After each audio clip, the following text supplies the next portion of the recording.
Nous sommes au bout du monde. Comme chaque jour, un grand voyage sur Europe 1 entre 11h et midi. Je suis avec mes camarades voyageurs Nathalie Corré et Jean-Bernard Carrier. Alors, Jean-Bernard, quel bon plan est-ce que vous avez pu nous trouver sur ce tout petit confetti qu'est l'île de Pâques, à part les statues, évidemment. C'est pas un bon plan, mais c'est un événement majeur qui se déroule chaque année pendant 2 semaines en février sur l'île de Pâques. C'est la Tapati Rapa Nui. La Tapati Rapa Nui. Exactement. Donc 2 jours ou 2 nuits? Pendant 2 semaines, un événement qui se déroule pendant 2 semaines. C'est un événement, une fête culturelle majeure dans laquelle toute la population est impliquée. C'est organisé comme des Olympiades autour d'épreuves sportives, artisanales. Il y a des danses traditionnelles qui opposent les 2 clans de l'île. Ça n'a rien de folklorique, je le précise. C'est vraiment un engagement de toute la population. Alors, parmi les moments forts qui vous laisseront des souvenirs indélébiles, les courses de chevaux qui sont montées à crue. Une autre épreuve, c'est bon, faut le voir sur chouette, une piste entière. Vous avez des gamins de 18 ans qui sont montés à crue et qui défilent comme ça. Enfin, c'est vraiment impressionnant. Et ils montent très très bien les Rapa Nui. Très bien, c'est des cavaliers vraiment émérites. Et puis vous avez une autre épreuve impressionnante, le triathlon. Oui, le triathlon polynésien traditionnel dans le cratère d'un ancien volcan. Les athlètes sont presque nus et ils doivent nager, ramer et courir sur une chaleur accablante. Et puis la 3e épreuve, j'ai vraiment assisté de très près à celle-ci. Elle me donne la chair de poule, c'est la plus spectaculaire. C'est le Hakapei. Une dizaine de jeunes hommes qui dévalent les pentes herbeuses d'une colline sur un tronc en bananier. C'est comme une luge, mais ils sont attachés sur le dos. La vitesse atteint 80 km/h parce que la pente fait quasiment 45 degrés. C'est assez dangereux, des accidents chaque année. Et je peux vous dire que c'est vraiment impressionnant. Pendant 300 mètres, ils dévalent. Assis sur le tronc. Allongés sur le tronc. Ils sont allongés sur le dos, sur le tronc. Ils s'accrochent à une racine de ce tronc. Comme une luge. Ils dévalent, exactement, comme une luge. Et ils dévalent à plus de 80 km/h sur une pente qui est évidemment pas tout à fait plate. Donc vous imaginez un petit peu la scène que ça peut représenter. Il y a toute la population qui est rassemblée pour les encourager. Et en fait, c'est une épreuve de force, une épreuve de bravoure. C'est pour se prouver qu'on est un bon guerrier polynésien. Et puis pour bien sûr impressionner un petit peu toutes les jeunes femmes qui sont dans les parages. C'est pour ça que vous devriez porter le string au moins aussi bien que eux. Oui, parce qu'en plus, ils sont en pagne.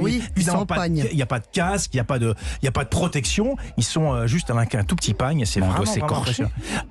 Voire plus. C'est une épreuve assez dangereuse. Elle a été suspendue une fois ou 2 parce qu'il y a eu quelques accidents graves quand même. Vous l'avez fait? Vous avez essayé? J'ai photographié. J'étais à côté. J'ai photographié. Non, je ne l'ai pas fait. Non, c'est vraiment réservé aux valeureux guerriers Rapa Nui. Qu'est-ce qu'on peut faire d'autre à l'île de Pâques?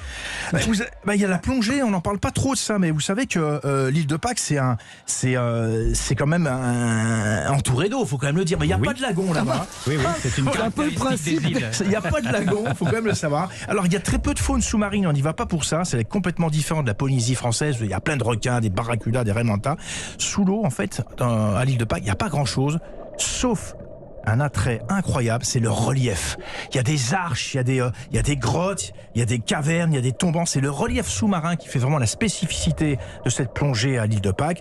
D'ailleurs, les sites que j'ai testés, il y en a un qui s'appelle la cathédrale, ça veut tout dire. Un autre s'appelle la pyramide. Et puis il y a même un site assez unique au monde qui s'appelle le Moai, parce qu'il y a un Moai immergé, une statue immergée à 22 mètres de fond. Alors c'est un faux, évidemment, c'est un Moai en béton. C'est un faux. Sinon, il y avait un mystère de plus. C'était dingue. Comment c'est il est une tombé? vulgaire copie qui a été immergée. Ça fait une expérience magique de plonger autour de ce Moai. Et puis il faut quand même, j'ajoute aussi pour ceux qui aiment la limpidité de l'eau, il paraît que les eaux, moi je l'ai vraiment vu sur place, la visibilité peut atteindre jusqu'à 80 mètres parce qu'il n'y a pas de plancton, il n'y a pas d'organismes qui viennent, il n'y a pas de particules dans l'eau. Donc vous avez une visibilité exceptionnelle. On a l'impression de plonger dans du cristal à l'île de Pâques. Magnifique, ça fait envie. Et alors, comme vous faites rien comme tout le monde, est-ce que vous avez vécu d'expériences un peu bizarres, j'ai un truc un petit peu en langue que j'adore là. Ça n'a rien à voir avec les statues de l'île de Pâques, vous allez voir. Moi, je suis un fan de plane spotting. Vous savez ce que c'est que ça? C'est l'observation des avions au décollage et à l'atterrissage. Oh là là, Jean-Bernard.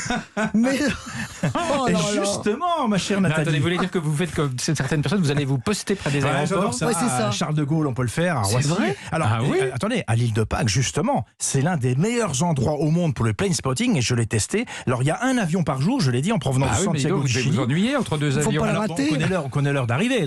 Alors, je vous explique comment ça se passe. Alors, c'est un Boeing 777 qui fait ses 3780 km au-dessus du Pacifique, aucune terre survolée, et il atterrit sur ce confetti, au milieu de nulle part. Jean-Bernard, avouez-moi quelque chose. Le fait de me dire que l'activité la plus intéressante, c'est d'aller voir l'avion qui atterrit, est-ce que c'est pas la preuve qu'on s'ennuie un peu? C'est la piste d'atterrissage la plus isolée au monde, et vous allez voir que le bout de la piste se trouve à quelques mètres de la route côtière, parce qu'il y a une route côtière qui fait le tour de l'île de Pâques. On se positionne sur la route, dans l'axe de la piste, et on voit un petit point à l'horizon qui grossit et qui passe ensuite à une dizaine de mètres au-dessus de vous en mugissant dans un vacarme effroyable. On a presque l'impression que l'avion va nous toucher tellement il est proche. On écoute parce que j'ai enregistré ce passage-là. Non. Ça, c'est l'avion qui arrive de Santiago. Et on écoute. Il passe juste au-dessus de vous. On voit bien que c'est celui qui vient de À 10 Santiago. mètres Oui. au-dessus, voilà. Et il atterrit justement. Nathalie, La piste je suis au-dessus. Ah, moi, je crois qu'on l'a perdu. Hein. Je me demande s'il n'a pas le mot Mais syndrome. vous savez qu'il y a une anecdote sur sa fameuse piste de l'île de Pâques. C'est une piste qui des mesure- vacances à Roissy. Non, moi, je le mets directement, je l'interne en psychiatrie. Direct. C'est une piste qui fait 3300 mètres. Elle est immense pour l'île de Pâques. Vous savez pourquoi? Parce que c'est une piste qui sert à la navette spatiale en cas de problème. C'est le seul endroit dans le Pacifique où la navette peut se poser. Donc c'est les Américains qui ont fait l'extension de la piste dans les années 60. D'accord. Voyez. Très Toute une bien. histoire sur l'aviation. Très bien, Moi, je Jean-Bernard, pour ce partirais bien super plan. en vacances avec lui. Hein, vraiment, là. On fera du plane spotting. Moi, sûrement pas. Alors là.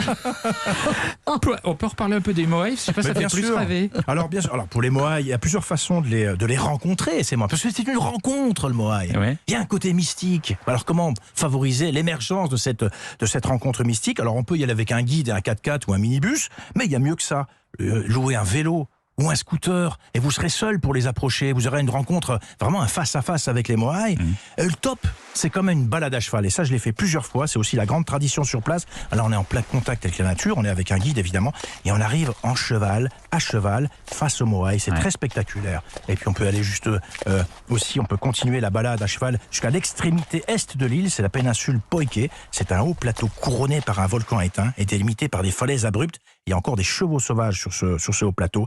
L'île de Pâques, c'est un bout du monde, au bout du monde, du bout du monde. Ça, Ah c'est oui, la péninsule Poiké. À cheval, ça se fait merveilleusement bien. Et si je donnais un petit conseil supplémentaire, c'est les Moaïs au lever du soleil. Ah bah voilà. Oui, c'est ça. Faut Mais se ouais. lever tôt. Alors Oh là là. ça, c'est magique. Alors justement, sur Laou Tongariki, à l'est de l'île, c'est un alignement de 15 statues, c'est les plus grosses statues de l'île. Et vu l'exposition du site, comme il est plein est, on voit le soleil se lever derrière la rangée de statues. Et ces statues, justement, sont en contre-jour, on a un alignement de silhouettes complètement fantomatique. C'est incroyable. Et ensuite, généralement, on se fait un petit déjeuner devant les Moaïs en profitant du spectacle. Ça, c'est mon île de Pâques à moi. Non, ça c'est magnifique. Une dernière petite expérience que vous recommanderiez. On n'a pas beaucoup parlé du volcan. Alors, c'est le fameux cratère, le Ranokau. Justement, notre ami Jérôme, notre invité, habite juste au pied de ce fameux Ranokau. Je le précise encore parce que ça m'a marqué ce cadre-là. Eh ben, le Ranokau, vous pouvez y monter par une piste en terre. Il y a 3 km et demi, donc c'est pas très long. Une demi-heure de marche à peu près. Eh bien, allez-y justement avant le coucher du soleil. Emmenez un petite fiole de pisco sour, la boisson qu'on trouve localement. Oui. D'un côté, on est perché à disais. 400 mètres. Imaginez le cadre. D'un côté, on est perché à 400 mètres au-dessus d'un cratère qui ressemble à un chaudron de sorcière. Et de l'autre côté, à 30 mètres seulement, vous avez le bleu cobalt du Pacifique qui s'étend à l'infini. Et là, vous êtes dans un cadre absolument exceptionnel. C'est l'un de mes meilleurs souvenirs à l'île de Pâques. Voilà, on a tous envie d'aller à l'île de Pâques, sauf de faire du plane plane spotting. spotting. Je vous ai pas convaincu, Ah non, là, Philippe. non, pas du tout. Non, mais je vous imagine avec votre pliant en plus, en Mais train c'est vrai. d'attendre sur la piste. Mais avec se la fait. glacière. Mais il y a du monde. Mais il y a du monde, figurez-vous. Il y a du monde. Ouais, Ouais. complètement, bien sûr. Bon. C'est une attraction touristique, C'est pas très gratuit. connue. Et je l'ai même mis dans mon guide Lonely Planet. Ah bah dis donc. Ouais, ça fait envie. Ouais.